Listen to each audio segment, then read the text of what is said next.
Mis adorados y queridos amores, tengan todos ustedes muy buenos días, buenas tardes, buenas noches, dependiendo el país y el lugar donde tú te encuentres. Para mí, acá en Perú, es buenas tardes.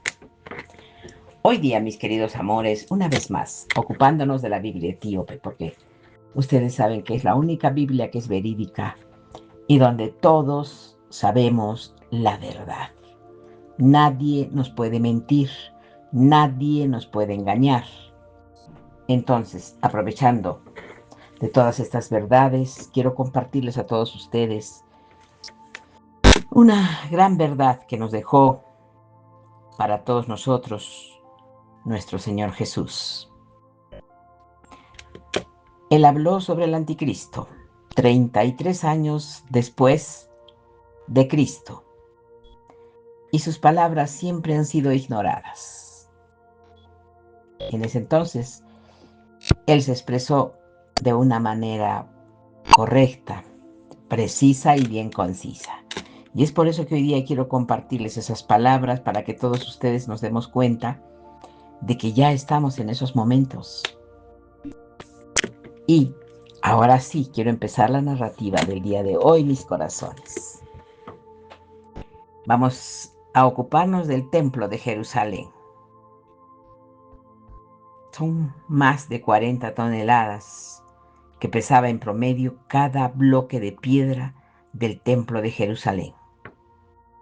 Eran bloques tallados con tanta precisión que ni siquiera necesitaban argamasa para sostenerse en su lugar. Encajaban solos, como si la roca misma hubiera sido diseñada para durar para siempre. Y un año después de que el rey Salomón construyera el primer templo, Herodes el Grande lo había reconstruido por completo, convirtiéndolo en la estructura más imponente de todo el Mediterráneo oriental. Plataformas de mármol blanco que parecían nieve bajo el sol, columnas que se veían desde varios kilómetros de distancia, un atrio tan grande que cambia en él multitudes enteras, y un cuarto interior tan sagrado que solo un hombre, una vez al año, tenía permitido cruzar esa puerta. Es la misma semana de vida de Jesús de Nazaret. Está parado en una colina al atardecer, mirando hacia abajo, hacia ese templo dorado, por la última luz del día. Y lo que está a punto de decir va a dejar a todos sus discípulos más cercanos completamente helados, confundidos. Porque no va a hablar de gloria, va a hablar de destrucción total. Capítulo 1. La piedra que Dios prometió derribar, el lugar se llama el Monte de los Olivos. Queda justo al otro lado de un pequeño valle, frente a la ciudad de Jerusalén. Así que desde ahí se ve todo, el complejo del templo, de una sola mirada. Jesús ha pasado los últimos días enseñando dentro de esos mismos patios, discutiendo con sacerdotes, con fariseos, con maestros de la ley, y ahora está solo con 4 de sus discípulos, Pedro, Santiago, Juan, y un cuarto hombre que casi nunca aparece en el centro de la historia, Andrés. Andrés es pescador, como su hermano Pedro. Lleva 3 años siguiendo a Jesús, viendo milagros, escuchando enseñanzas, durmiendo a la intemperie, en pueblos de pescadores y caminando cientos de kilómetros entre Galilea y Jerusalén. Pero esta tarde algo en el ambiente es distinto. El grupo acaba de salir del templo después de una semana tensa, llena de discusiones públicas, de trampas verbales, tendidas por sacerdotes y fariseos, de multitudes que un día aclaman a Jesús como el Rey y al día siguiente lo escuchan con sospecha. Uno de los discípulos, probablemente impresionado, como cualquier judío de la época, lo estaría frente a esa arquitectura, señala las piedras del templo y comenta su tamaño, su belleza, lo sólido que parece todo, casi como si fuera eterno por diseño. Es un comentario normal. Cualquier persona en su lugar habría dicho lo mismo. El templo era literalmente la prueba física de que Dios seguía con su pueblo. El monumento que demostraba que después de siglos de exilios e invasiones, Israel seguía de pie. Pero Jesús no responde con orgullo. Responde con una frase que ninguno de los cuatro esperaba escuchar. De todo esto que ven, no va a quedar ni una piedra sobre otra piedra. Silencio total. Para entender lo que significa esta frase hay que entender lo que el templo representaba, mis amores. No era solo un edificio religioso, era el centro de la identidad nacional judía, el lugar donde, según la creencia, Dios mismo había decidido habitar en medio de su pueblo. Ahí se pagaban impuestos religiosos, se sacrificaban animales por miles durante las fiestas, se resolvían disputas legales, se concentraba el poder político y espiritual de toda la nación. Y decir que el templo iba a caer no era como decir que un edificio se iba a derrumbar. Era como decirle a un pueblo entero que la prueba visible de su pacto con Dios estaba a punto de desaparecer. Y lo más inquietante, Roma en ese momento no mostraba ninguna intención de destruir el templo. Al contrario, los gobernadores romanos generalmente toleraban el culto judío para evitar levantamientos y hasta permitían que cada año miles de animales fueran sacrificados sin ninguna interferencia. No había ningún ejército acercándose a Jerusalén, no había ninguna señal visible de peligro en el horizonte. Jesús estaba prediciendo algo que desde cualquier punto de vista político o militar del año 33 sonaba completamente improbable, casi absurdo. Para que un edificio de esa magnitud cayera por completo, sin dejar piedra sobre piedra, haría falta algo que ningún hombre en esa colina podía imaginar todavía. Un ejército decidido a borrar la ciudad entera del mapa, piedra por piedra, con la paciencia de quien no tiene ninguna prisa. Andrés no pregunta nada todavía.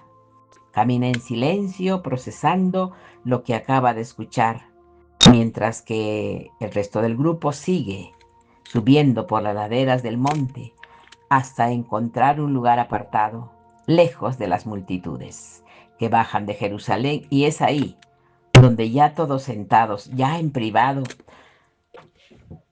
donde Andrés junto con Pedro, Santiago y Juan finalmente se atreven a formular la pregunta que ninguno puede contener por más tiempo. ¿Cuándo va a pasar esto? ¿Y cómo vamos a saber que se acerca? Esa pregunta hecha en voz baja, en la colina al atardecer hace 2000 años, es la que abre toda la conversación que termina abarcando guerras, traiciones, falsos profetas y el destino final de la ciudad más sagrada del mundo judío. Jesús no responde de inmediato con una fecha, no responde con un número. Empieza en cambio a describir un patrón, algo que va a repetirse, algo que va a poner a prueba a cada persona que escuche esta historia, incluso miles de años después. Andrés todavía no lo sabe, pero acaba de hacer la pregunta que va a desatar la profecía más perturbadora de todo el ministerio de Jesús. Y lo que está por venir no tiene nada que ver con lo que él esperaba escuchar esa tarde. El monte, porque antes de hablar de la caída del templo, Jesús va a advertir sobre algo todavía más peligroso. Gente que va a venir usando su propio nombre. Capítulo 2. El nombre que mil impostores robarían 30 años antes de esta conversación en el monte de los Olivos. Un hombre llamado Judas, el Galileo, habla reunido a miles de seguidores prometiéndoles libertad. Decía que solo Dios podía ser el rey de Israel, que pagar impuestos a Roma era una traición religiosa, que él era el llamado a encabezar la rebelión final. Terminó muerto y sus seguidores dispersados o ejecutados. Y no fue el único. Un par de años después de la muerte de Jesús, otro hombre llamado Teudas va a hacer exactamente lo mismo. Va a convencer a cientos de personas de que él tiene poder para abrir las aguas del río Jordán, como una nueva versión de Moisés. También va a terminar decapitado por los romanos. Jesús, parado en esa colina, no estaba hablando en absoluto, en abstracto, cuando advierte sobre falsos mesías. Está hablando de un patrón que ya existe, que ya mató gente y que según él todavía no ha terminado. Y lo más inquietante es lo que dice después. Esos impostores no van a venir disfrazados de enemigos, no. Van a venir usando su propio nombre. Y Andrés todavía está procesando la frase sobre el templo cuando Jesús continúa hablando sin pausa, sin dejarle espacio para hacer más preguntas. Y lo que dice ahora es en cierto sentido todavía más perturbador que la destrucción de un edificio. Van a venir muchos diciendo yo soy el Cristo y van a engañar a multitudes. Para entender por qué esa frase golpea tan fuerte, hay que entender el ambiente político de Judea. En ese momento el pueblo judío llevaba más de medio siglo bajo dominio romano, pagando impuestos altísimos, viendo a sus propias autoridades religiosas negociar con el poder extranjero para mantener algo de control local. La expectativa de un Mesías, un líder ungido por Dios, que liberaría a la nación, no era una idea marginal. Era el tema de conversación en cada mercado, en cada sinagoga, en cada casa. Y donde hay una expectativa colectiva tan fuerte, siempre aparece alguien dispuesto a explotarla. El historiador judío Flavio Josefo, escribiendo décadas después de estos eventos, documenta varios de estos casos con nombres y fechas.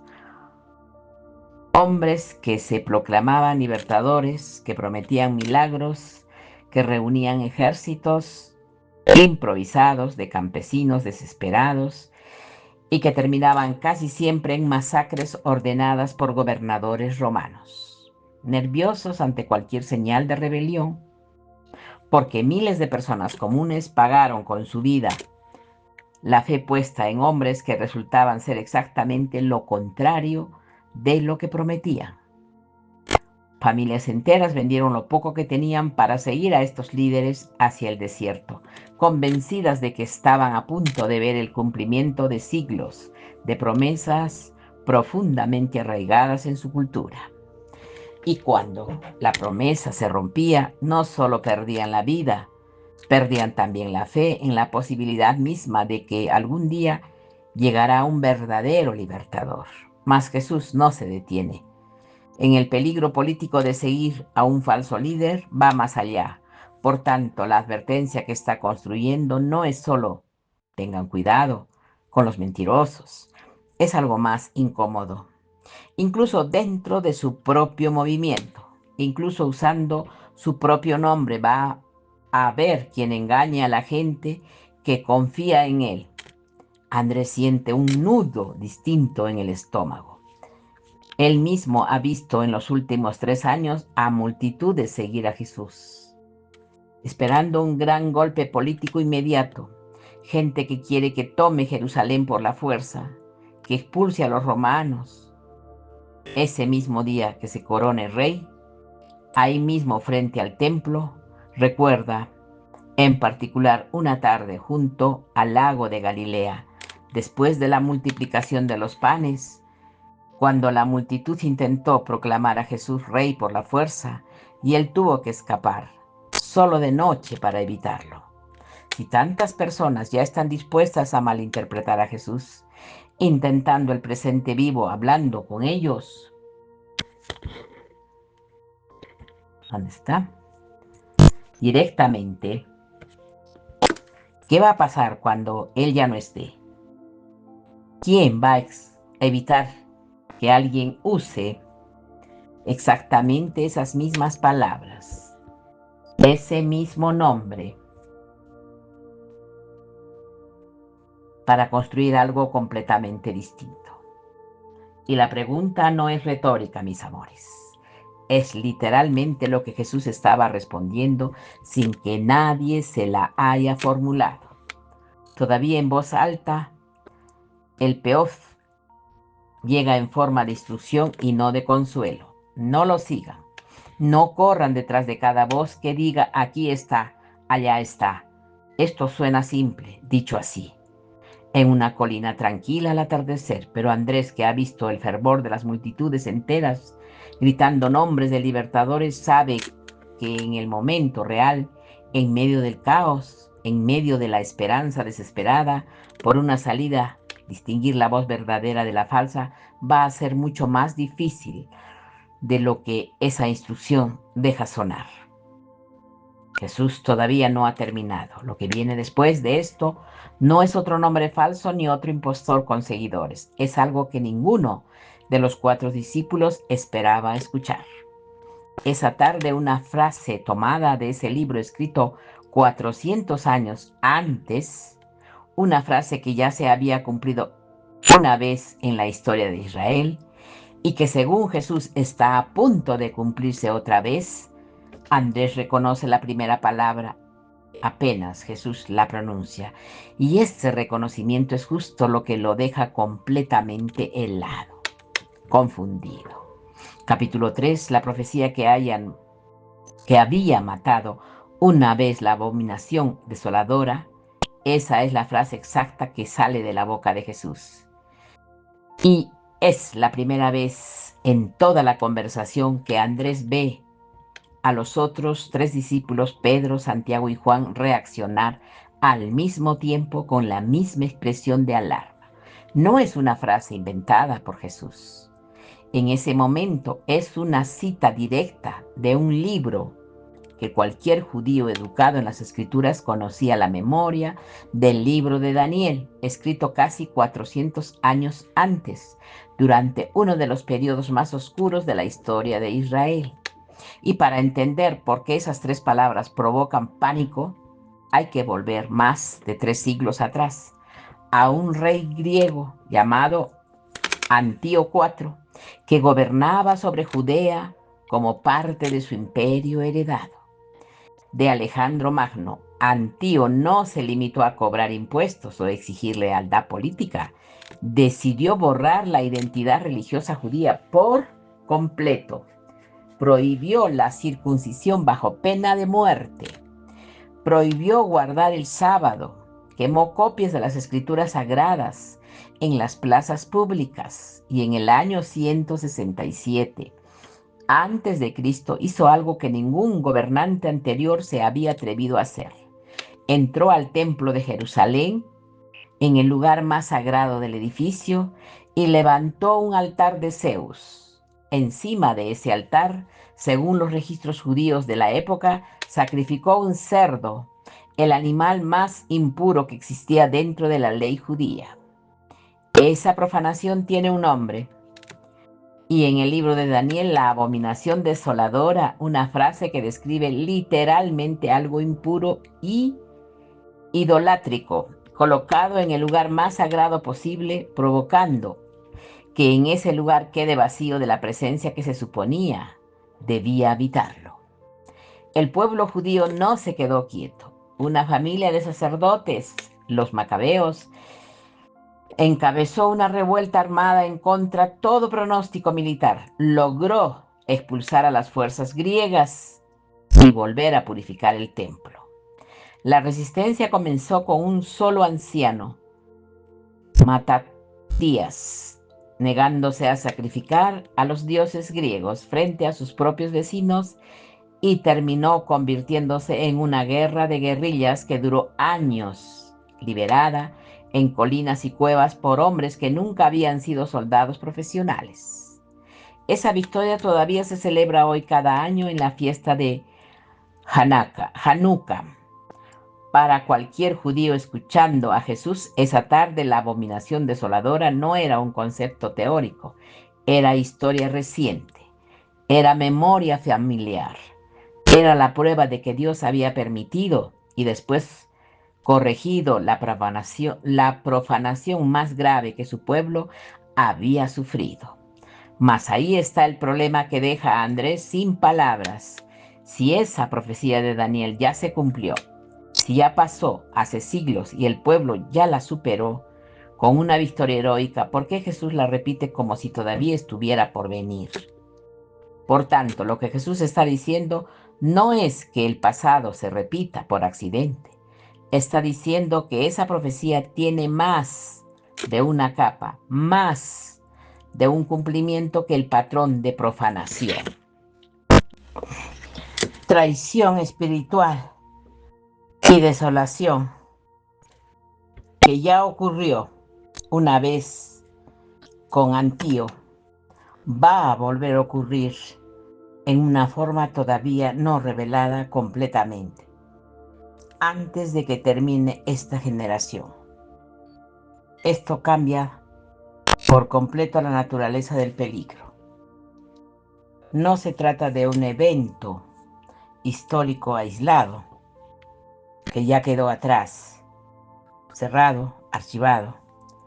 Se trata de un patrón cíclico, algo que la nación judía ya vivió una vez bajo el dominio griego y que parece estar destinada a vivir otra vez. Esta vez bajo circunstancias que ninguno de los 4 hombres sentados en esa colina pueden todavía imaginar con claridad. Andrés empieza a entender algo que lo inquieta profundamente. Si la profecía se repite en ciclos, entonces el peligro nunca termina de manera definitiva. No es un evento único que se resuelve y queda atrás para siempre, como pasó con los macabeos. Es una amenaza que puede regresar bajo otra forma en cualquier generación que no esté atenta a las señales. Jesús no da más detalles todavía sobre cuándo va a ocurrir esta segunda profanación, ni quién la va a provocar. Lo que sí hace es advertir algo muy concreto cuando alguien vea ese patrón repetirse, esa profanación, ese vacío espiritual ocupado. El lugar más sagrado va a ser el momento de huir, no de quedarse a observar. La gente en Judea va a tener que correr a las montañas sin detenerse, ni siquiera a recoger sus pertenencias. La urgencia en la voz de Jesús contrasta con lo tranquilo que parecía el atardecer. Apenas minutos antes, Andrés mira hacia el templo todavía visible desde donde están sentados, dorado por los últimos rayos del sol. Piensa en los macabeos, en la victoria que su pueblo logró hace 3 siglos, en la fiesta que cada año celebra esa purificación. Y por primera vez en su vida, esa historia que siempre sonó como un triunfo definitivo, le suena de pronto como una advertencia inconclusa. El primer capítulo de algo que todavía no ha terminado de escribirse. Lo que Jesús dice a continuación va a poner aprueba algo que Andrés siempre asumió como una certeza inquebrantable, que la fe genuina, la fe verdadera, automáticamente protege a alguien de ser engañado.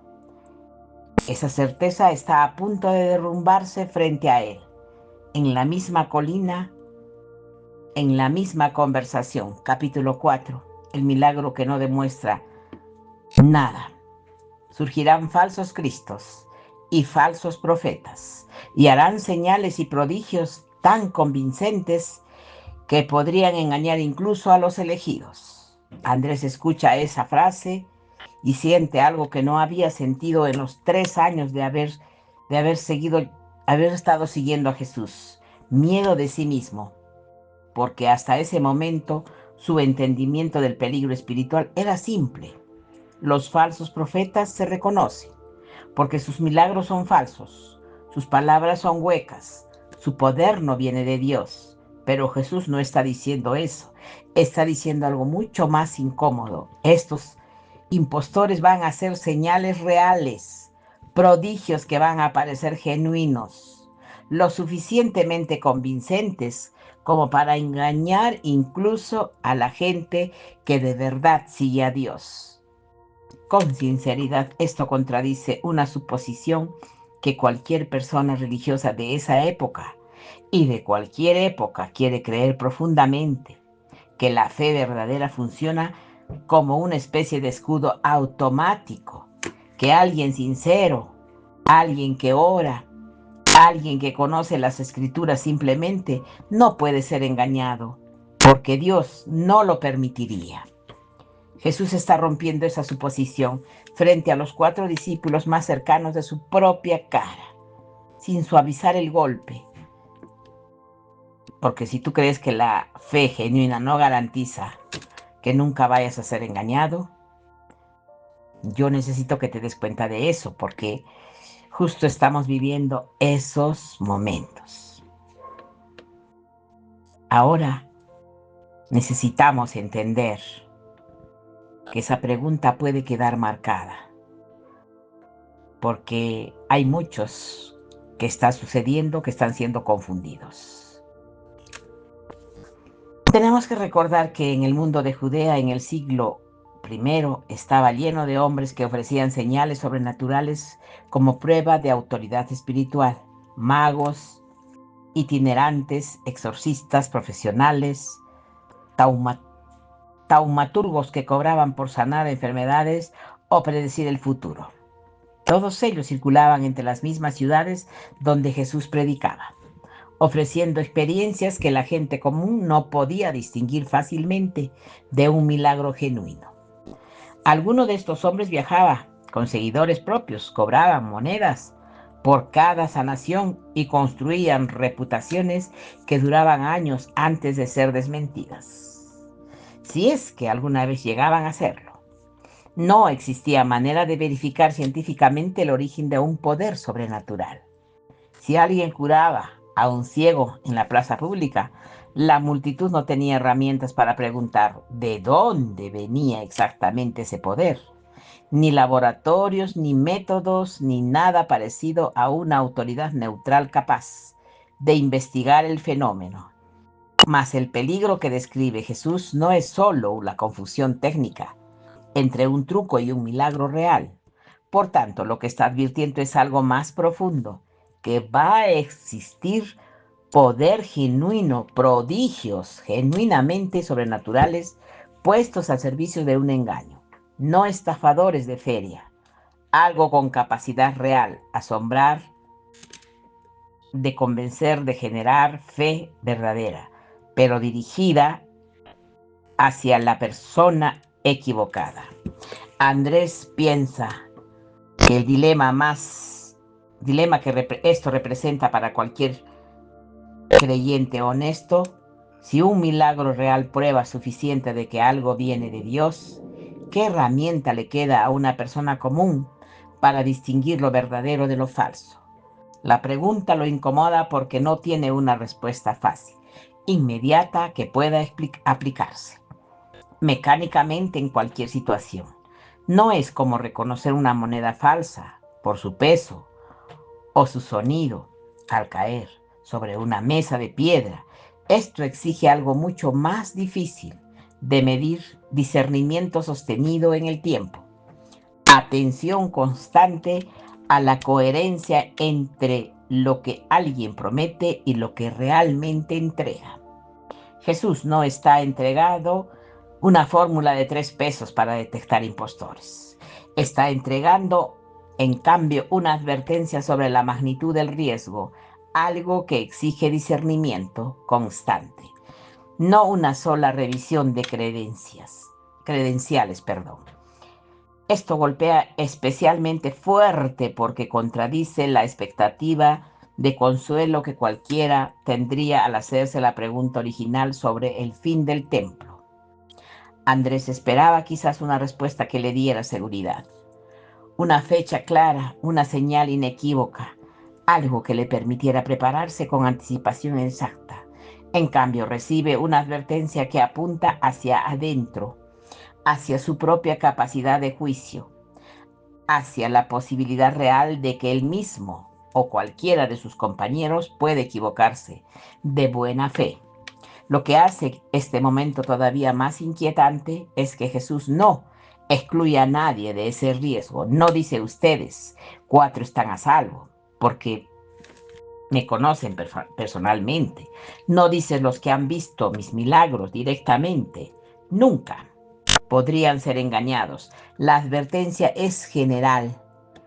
La advertencia es aplicable a cualquier seguidor genuino en cualquier generación, incluyendo la de Andrés, y según la lectura que millones de personas van a hacer a esta conversación siglos después, incluyendo también la del espectador que escucha esta historia hoy. Andrés mira a Pedro, que tiene el rostro tenso, procesando la misma idea en silencio.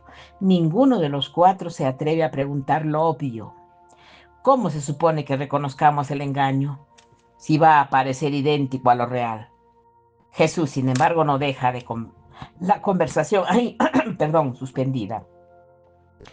En la incertidumbre, cambia el tono de manera abrupta, casi como si quisiera frenar cualquier intento de calcular fechas o anticipar señales con precisión matemática. Lo que dice a continuación va a sorprender mucho más a Andrés todavía que la advertencia sobre los falsos profetas, porque después de describir señales tan detalladas, Jesús está a punto de admitir algo que parece contradecirlo todo.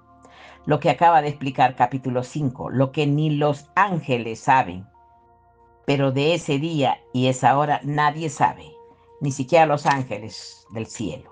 Andrés esperaba, después de tanto detalle, el templo, los falsos cristos, la abominación que se repite, las señales capaces de engañar incluso a los elegidos, que Jesús terminara dándoles algo concreto para calcular el momento exacto. En cambio, recibe lo opuesto, una declaración de ignorancia deliberada, viniendo de la boca de alguien que acaba de describir el futuro con un nivel de detalle asombroso.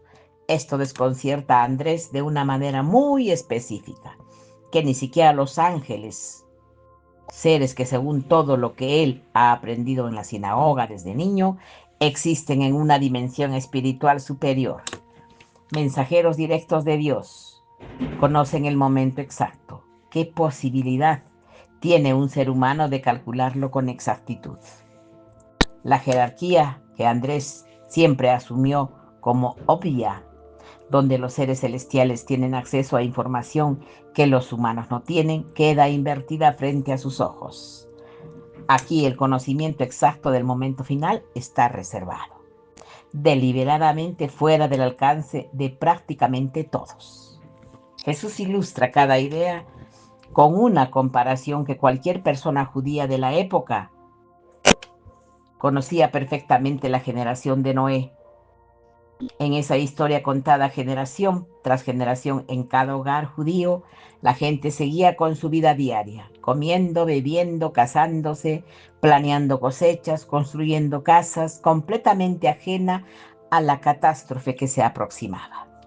No hubo ninguna señal visible en el cielo que anunciara el diluvio con anticipación clara para la multitud. Noé construyó un arca durante años en pleno terreno seco, lejos de cualquier río o mar, probablemente bajo la burla constante de sus propios vecinos, que lo veían como un hombre obsesionado con esa amenaza imaginaria. Imaginen la escena cotidiana, mercados llenos, bodas celebradas con música y comida, niños jugando entre las calles de tierra, mientras un solo hombre seguía clavando madera bajo el sol, ignorado por todos, mientras el resto de la población continuaba exactamente como siempre. Y cuando finalmente empezó a llover, ya era demasiado tarde para reaccionar. Más lo que hace esta comparación todavía más inquietante no es solo la sorpresa del desastre. Por tanto, lo que Jesús está señalando es algo sobre la naturaleza humana misma, la capacidad casi infinita de la gente para normalizar lo cotidiano, incluso cuando existen advertencias claras frente a ellos. Noé estaba ahí construyendo, advirtiendo, predicando durante años, según algunas tradiciones judías de la época. Y aún así, la mayoría de la gente eligió seguir con su rutina hasta el último momento posible. Andrés se pregunta algo que lo incomoda profundamente. Si Jesús acaba de darles tantas señales detalladas, el templo, los falsos profetas, la profecía de Daniel, repitiéndose, ¿cuál es el propósito real de estas señales? Si al final nadie puede calcular el momento exacto de todos modos, la pregunta parece contradecir todo lo que escuchó en los capítulos anteriores de esta misma conversación. La respuesta que empieza a formar parte de su mente no es una contradicción, sino un equilibrio deliberado. Las señales no existen para que alguien programe una fecha en un calendario y se siente a esperar con los brazos cruzados. Existen para mantener a la gente despierta, atenta, viviendo de manera consciente, en lugar de vivir dormida dentro de la rutina, como la generación de Noé. Calcular fechas exactas según lo que Jesús está dejando claro es exactamente el tipo de comportamiento que Él está desalentando. Una tentación que lejos de proteger a alguien puede convertirse en una distracción peligrosa, una falsa sensación de control sobre algo que está por diseño fuera del control humano. Esto va a tener consecuencias enormes siglos después de esta conversación. Comunidades enteras a lo largo de la historia del cristianismo va a intentar calcular fechas exactas para el regreso de Jesús, basándose con interpretaciones numéricas de estas mismas palabras, sumando símbolos, cruzando profecías, anunciando años específicos con total seguridad pública. Y todas, sin excepción, van a fracasar en el intento, terminando en decepción colectiva o en escándalo. Lo publicó mientras la vida cotidiana de millones de personas seguía, mientras tanto, exactamente igual que la generación de Noé, Jesús no está dando un acertijo matemático. Para resolver, está dando una instrucción sobre cómo vivir con atención, con responsabilidad, sin la complacencia de quien asume que todavía falta mucho tiempo, pero también sin la ansiedad paralizante de quien intentar adivinar un número exacto. El sol ya casi se ha puesto detrás de las colinas de Judea. La conversación en el monte parece estar llegando a su fin natural, pero mientras los 4 discípulos se preparan para bajar de vuelta hacia el campamento donde el resto del grupo los espera, Andrés no tiene idea de que la advertencia más urgente de toda esta tarde no viene de algo que Jesús va a decir todavía. Viene de algo que ya está ocurriendo en silencio dentro de su círculo de 12 hombres, mientras ellos caminan de regreso entre las sombras del atardecer. Capítulo 6. El traidor que ya estaba sentado a la mesa Los 4 hombres bajan del monte de los olivos en silencio, cruzando el pequeño valle que separa la colina de las murallas de Jerusalén. El cielo ya tiene ese color naranja oscuro que anuncia la noche, y las antorchas empiezan a encenderse dentro de la ciudad. Andrés todavía repite mentalmente cada frase que acaba de escuchar. El templo, los falsos profetas, la señal de Daniel, los ángeles que no saben la fecha, intentando ordenarlo todo en su cabeza antes de llegar al lugar donde el resto del grupo los espera para la cena. Lo que Andrés no sabe, lo que ninguno de los 4 sabe todavía, es que mientras ellos bajaban de esa colina, otro miembro del círculo de los 12 ya está sentado en una habitación distinta de la ciudad frente a hombres que llevaban túnicas de autoridad religiosa, negociando algo que ninguno de los demás discípulos podía imaginar. Su nombre es Judas. Lleva 3 años exactamente igual que Andrés, caminando los mismos caminos, comiendo de la misma comida compartida, escuchando las mismas enseñanzas directamente de la boca de Jesús, durmiendo bajo las mismas estrellas en los mismos pueblos de Galilea. Nadie en el grupo sospecha que él, de manera especial, maneja, según los registros, el dinero común del grupo. Una responsabilidad de confianza, no de sospecha. El tipo de tarea que solo se le confía a alguien que ha demostrado lealtad de manera constante durante años. Y sin embargo, en algún momento esa misma semana decide presentarse ante los principales sacerdotes con una propuesta concreta: entregar a Jesús a cambio de monedas de plata. El relato no explica con total claridad ni cómo fue la motivación exacta. Nosotros ya sabemos la verdad, cómo fue todo eso, porque Jesús lo escogió a Judas para que Judas haga el servicio que tenía que realizar. Y yo estoy aprovechando en este momento para decirle esto.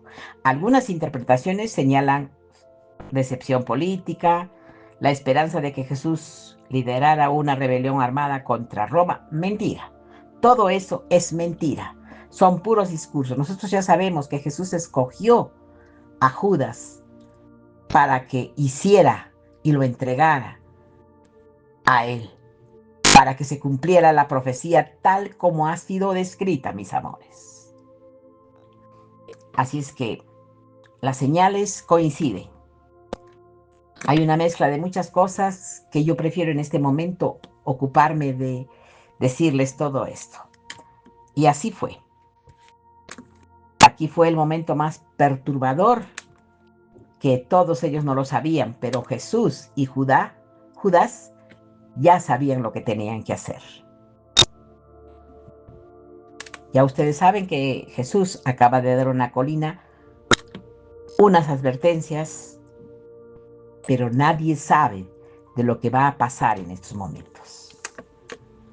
Y ellos lo van a relacionar con los impostores capaces de pasar completamente desapercibidos dentro del propio movimiento. No es un escenario hipotético reservado para el futuro lejano. Está ocurriendo en ese mismo instante dentro del círculo más íntimo posible y nadie sabe por qué. Entonces, la ironía más afilada de toda la historia: el público que escucha este relato hoy sabe perfectamente quién es el traidor. Conoce el nombre, conoce el resultado final.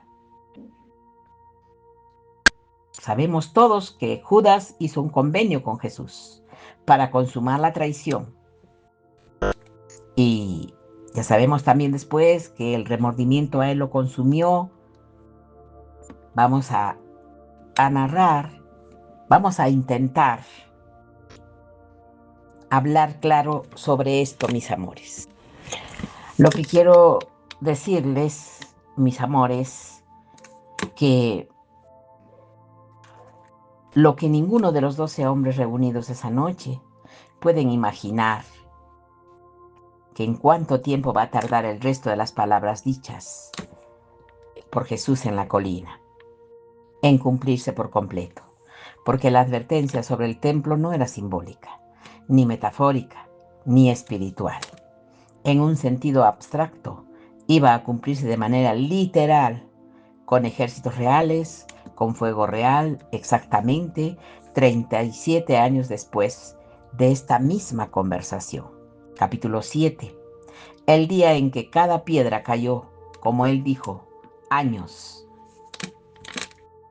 70 después de Cristo, 37 años después de aquella tarde, en el Monte de los Olivos, las legiones romanas, comandadas por un general llamado Tito, rodean Jerusalén por completo. No es una incursión rápida ni un castigo simbólico. Es un sitio metódico prolongado, diseñado para asfixiar a la ciudad desde adentro, antes de destruir desde afuera. Las catapultas romanas lanzan piedras día y noche contra las murallas exteriores, mientras adentro la población crece cada vez más desesperada, atrapada entre el hambre y la imposibilidad de huir dentro de las murallas. Según los registros del historiador judío Flavio Josefo, testigo directo de estos eventos, que sirvió primero como comandante judío y después como intermediario cercano al ejército romano, el hombre llega a niveles tan extremos que la gente hierve cinturones de cuero y sandalias viejas con la esperanza de extraer algo de nutrición. Andrés ya no está vivo para ver esto. Han pasado casi 4 décadas desde la conversación en la colina, pero lo que él escuchó esa tarde, lo que Jesús describió con tanto detalle, está a punto de cumplirse exactamente frente a los ojos de una nueva generación. Las legiones rompen la muralla exterior, después de semanas de asedio, avanzan hacia el centro de la ciudad, hacia el templo, hacia ese mismo edificio cuyas piedras de 40 toneladas habían impresionado a un discípulo sin nombre 37 años antes. Los soldados, según Josefo, incendian el templo casi por accidente, en medio del caos de la batalla, pero una vez que el fuego empieza, nada lo detiene. El oro fundido de los adornos interiores corren entre las grietas de las piedras, derritiéndose en los espacios donde antes se guardaban las ofrendas más sagradas de toda una nación. Tito, según el mismo relato, intenta inicialmente preservar el edificio por su valor simbólico y arquitectónico. No logra controlar a sus propias tropas. El templo arde durante días y cuando finalmente las llamas se extinguen, los soldados reciben la orden de desmantelar lo que queda piedra por piedra, en parte para extraer el oro fundido que se había filtrado entre los bloques. 40 toneladas de roca tallada con precisión perfecta, lanzada hacia abajo, desde la plataforma del templo, exactamente como Jesús lo había descrito. Ni una piedra quedó sobre la otra piedra. Mas la destrucción del templo no fue el único elemento de aquella profecía, que se cumplió con precisión inquietante. Por tanto, hay otro detalle documentado por el propio Josefo, que conecta directamente con la advertencia que Jesús dio en el capítulo 2 de esta misma conversación. Durante los meses más desesperados del sitio, varios hombres se proclamaron profetas, asegurando a la población hambrienta y aterrorizada que Dios estaba a punto de intervenir milagrosamente y que la liberación divina era inminente, que debían resistir unos poco más, porque el rescate sobrenatural estaba a punto de llegar. Miles de personas le creyeron. Permanecieron dentro de la ciudad sitiada, rechazando oportunidades reales de escape, esperando una intervención que nunca llegó. Josefo documenta especialmente un caso, un falso profeta que convenció a varios miles de personas de subir a un pórtico del templo, prometiéndole señales de salvación divina momentos antes de que los soldados romanos incendiaran esa misma estructura con todos allá adentro. La advertencia que Jesús dio en esa colina sobre falsos cristos y falsos profetas, capaces de engañar incluso a los más sinceros, no se quedó como una idea abstracta. Tuvo un costo medible en vidas humanas reales, documentando por los historiadores que estuvo presente durante el sitio mismo. Hoy, si alguien visita Jerusalén, todavía puede ver evidencias físicas de aquella destrucción. En la base del muro occidental, lo que hoy se conoce popularmente como el Muro de los Lamentos, los arqueólogos han identificado bloques de piedra enormes caídos exactamente donde quedaron casi 2000 años, parte de esa estructura original que los soldados de Tito arrojaron desde lo alto durante la demolición. Las piedras siguen ahí, apiladas de manera caótica. Una prueba tangible de un evento que alguien predijo con precisión casi 4 décadas antes de que ocurriera. La pregunta que esta historia deja flotando ya no es simple. ¿Quién fue el anticristo? ¿O cuándo va a pasar el fin? Esa pregunta, según la lectura tradicional cristiana, sigue abierta. La advertencia sobre el engaño, que ni los elegidos puedan detectar fácilmente, no terminó en el año 70, mis amores. La pregunta real, la que de verdad importa, es mucho más incómoda de responder. Si alguien con poder real, con señales convincentes, con palabras que suenan exactamente como las que tú esperarías escuchar de parte de Dios, apareciera frente a ti, hoy mismo, ¿lo reconocerías? Porque si esta historia te hizo pensar en cuanto del mundo actual repite este mismo patrón de falsas promesas y discernimiento puesto a prueba, yo quiero preguntarte. Todos sabemos verdaderamente que todo está confundido y que todas las señales se están dando una a una. Y nosotros ya sabemos que antes de que venga el anticristo tiene que suceder el rapto.